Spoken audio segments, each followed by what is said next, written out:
ابو علی سینا کا کوئی نام بھی نہیں جانے گا. نہیں دیکھا ملے گا تو نام جانے گا نا, بک سٹالز پہ ہے. بالکل.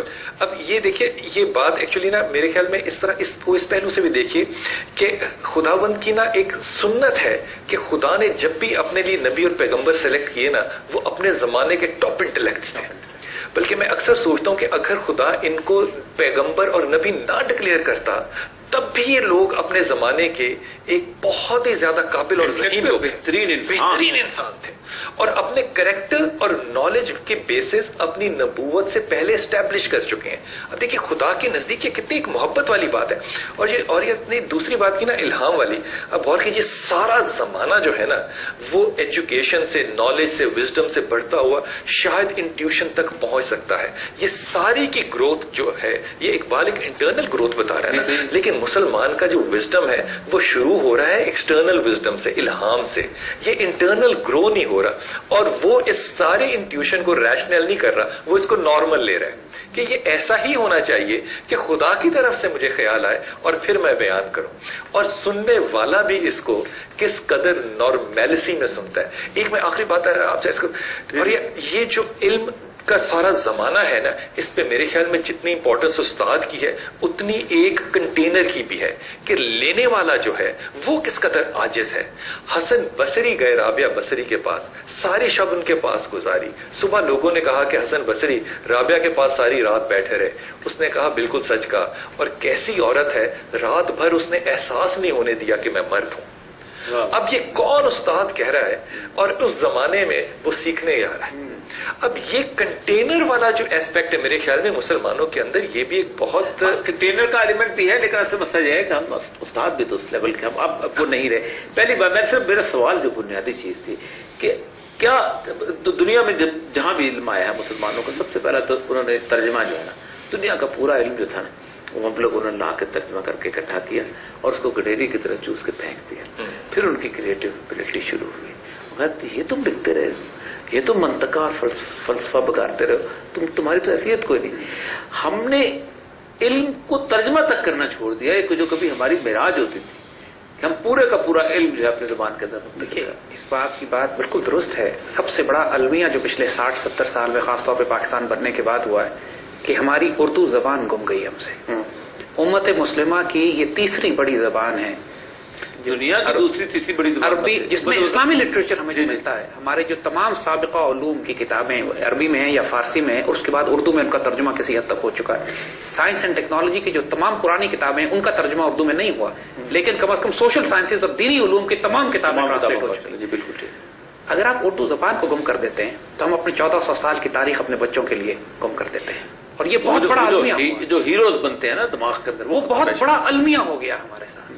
اور اگر ہم دوبارہ اپنی تہذیب کو زندہ کرنا چاہتے ہیں تو ہمیں اردو کو پہلے ریوائیو کرنا پڑے گا ایز اے فرسٹ اسٹیپ, اور اس کے بعد دوبارہ اس معاشرے میں عربی اور فارسی زبان کو داخل کرنا کی ایک وجہ ہے. جب اردو اب ریوائیو کریں گے اس کے ساتھ ہوگا کیا, جیسے دنیا پوری میں انگریزی پڑھنے والے لینگویج آف اوریجن ضرور پڑھتے ہیں, اسپینش اور لیٹن ضرور پڑھتے ہیں, ہمیں بھی فارسی عربی پڑھنی پڑے گی. اور یہ خود بخود ایک روحانی طور پر رابطہ شروع ہو جائے گا اپنے قرون اولا اور اسلاف کے ساتھ. جو رابطہ ہمارا ٹوٹ گیا, ہمیں تجھے اپنے اسلاف سے کوئی نسبت ہو نہیں سکتی کہ تو ثابت وہ سیارہ, وہ آبا سے اپنے کوئی نسبت ہو نہیں سکتی, تو گفتار وہ کردار, تو ثابت وہ سیارہ. ہمیں اس نسبت کو جوڑنا ہے, اور یہ نسبت انگریزی کے تھرو, انگریزی کے راستے نہیں جڑتی. اس کو بات میں نے انگریزی میں تو جو دیکھ نا ہر مطلب میں اگر کسی کو کہوں گا نا کہ میں عشق کرتا ہوں تم سے تو میں بہت ہزار دفعہ شرماؤں گا, لیکن آئی لو یو تو اتنی آسانی سے اس ملک میں بولا جاتا ہے کیونکہ اس کا کوئی سینٹیٹی وابستہ نہیں, کوئی جذبات وابستہ نہیں. تھوڑا سا غور کیجیے کہ ایک بنیادی طور پہ انسان کے دماغ میں جتنے بھی خیال پیدا ہوں گے وہ لفظوں سے ہوں گے. اگر آپ کے پاس الفاظ نہیں ہے تو آپ ایگزیکٹلی. اب غور میں یہ سمجھتا ہوں کہ جیسے اورنگزیب کے زمانے میں اگر آپ دیکھیں تو ہمارے پاس ہماری مائیں بہنیں نانیاں دادیاں جو ہیں وہ آپ کو فارسی میں شعر بھی سنا رہی ہیں, آپ کو کہانی بھی سنا رہی ہیں, آپ کو قرآن بھی پڑھا رہی ہیں. ہمارا ایک لٹریچر کا ایک لٹریسی کا ایک معیار ہے, کمال تھا. اس کے بعد ایک دم انگریزی آتی ہے, اور آج ہمارا ایک اور معیار ہے. مجھے تو ایسا لگتا ہے کہ بنیادی طور پہ عربی زبان کو ہم نے اپنی سوسائٹی سے نکال کے, کلچر سے نکال کے اپنے اوپر ایک نیتاً جبر کر دیا بہت بڑا. اب لفظ اگر آپ بات کریں Urdu I am for it کہ اردو ریوائو ہونا چاہیے اور پھر وہ کنٹینیوشن میں پیچھے فارسی اور عربی کی طرف جائے گا. انگریزی کے اندر ایک گھوڑے کے لیے 3 یا 4 لفظ ہیں اور عربی کے اندر گھوڑے کے لیے 70 سے زیادہ لفظ ہیں. اب آپ غور کیجئے کہ جتنے آپ کے پاس الفاظ لیکن اپنا خیال بھی اسی طرح پڑا جائے. صرف لینگویج عرب قوم ہے اس وقت 20 ایک ملک ہیں, جی سی سی گلف کوآپریشن کونسل اور عرب لیگ کے 22-23 ملک بنتے ہیں. ان ساروں نے عربی بولتے ہوئے بھی علم حاصل نہیں کر سکے. مسئلہ سارا یہ ہے کہ ہم نے جو محنت چھوڑی ہے, دیکھیں نا, مراکش سے تیونس سے لے کے مسلمانوں کا کمال یہ ہے کہ لوگ اپنی ماں بولی بھول گئے. عراق میں کبھی عربی نہیں بولی جاتی تھی, مصر میں کبھی عربی نہیں بولی جاتی, شام میں کبھی عربی نہیں بولی جاتی تھی, تیونس میں کبھی part of the Arab world. لیکن سوال اصل مسئلہ یہ ہوتا ہے کہ بھول ہمیں کہاں سے ہوئی, بھول ہم نے کس چیز کے اندر ہمارا پاؤں پھسلا. اب وہ پاؤں یہاں, میں تو یہ سمجھتا ہوں کہ ہمارا پاؤں پھسلا نہیں, ہمیں خاص طور پہ مجبور کیا گیا, ڈائریکشن دی گئی گورے نے, بالکل. اور اس نے ہم سے وہ جو بیٹر جو کہتا ہے نا میکالے, کہ جب تک ہم ان سے ان کا پرانا نظام تعلیم چھین نہیں لیتے یہ قوم اس کو شکست نہیں دے. اس کی آپ بڑی زندہ مثال آج کی دنیا میں ایران دیکھیں. جتنا انٹرنیشنل لٹریچر چھپتا ہے وہ فوراً اپنی ٹرانسلیشن کرتے ہیں, اس لیے ان کے انٹلیکٹ میں اور ہمارے انٹلیکٹ میں ایک بڑا واضح فرق ہے. آپ کی بات یہ جی, انہوں نے کمال تو یہی کیا نا کہ انہوں نے اپنی ساری کی ساری کتابیں جو ہیں پی ایچ ڈی تک. ہمیں آج لوگ کہتے ہیں کہ آپ انگریزی میں تعلیم کیوں نہیں, کے بغیر تمہارا گزارا نہیں. کوئی آسٹریلیا سے نہیں کہتا, پرتگال سے نہیں کہتا, ناروے سے نہیں کہتا, اسپین سے نہیں کہتا, کن ملکوں سے نہیں کہتا, سارے اپنے 50-50 لاکھ کے ملک ہیں. تو اصل میں آخر میں صرف ایک چیز, امت مسلمہ کے جو علم ہمارا, اب یہ ہے کہ علم کے ایک سوال جو ہے کہ اس علم کے حاصل کرنے کے لیے صاحب علم قیادت کی ضرورت ہے کہ نہیں.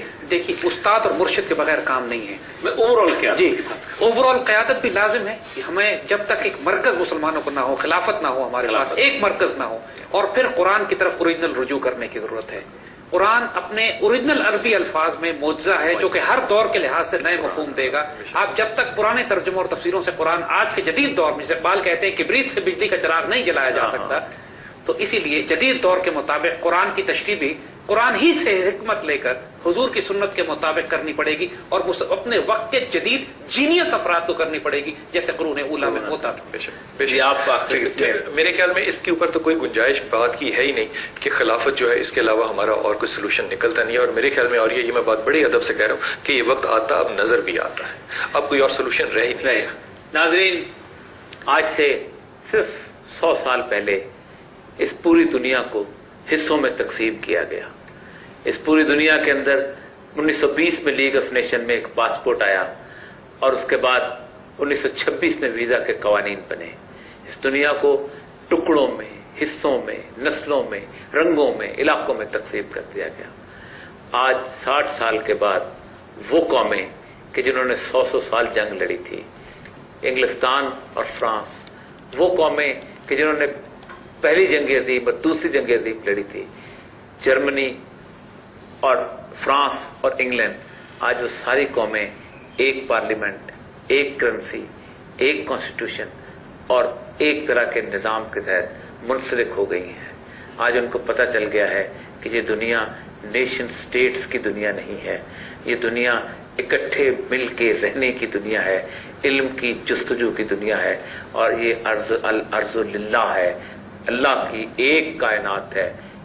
ایک ہی آدم سے یہ انسان پیدا ہوا ہے. ہمارا حل صرف اور صرف ایک مسلم امہ کا ہے جس کے تمام ریسورسز علم پر, ترقی پر, ترویج پر خرچ ہوں, جس کے تمام ریسورسز امت مسلمہ کی فلاح پر خرچ ہوں. بڑی بڑی تعمیرات, اسکائی اسکریپرز, بلڈنگز, بڑے بڑے شہر اور تعیش پہ خرچ نہ ہوں. مسلمان نے تعیش کا راستہ اختیار کیا, علم کا راستہ اس سے گم ہو گیا. تعیش کا راستہ چھوڑ دے گا, علم خود دروازے پر دستک دے گا. اجازت دیجیے, اللہ حافظ.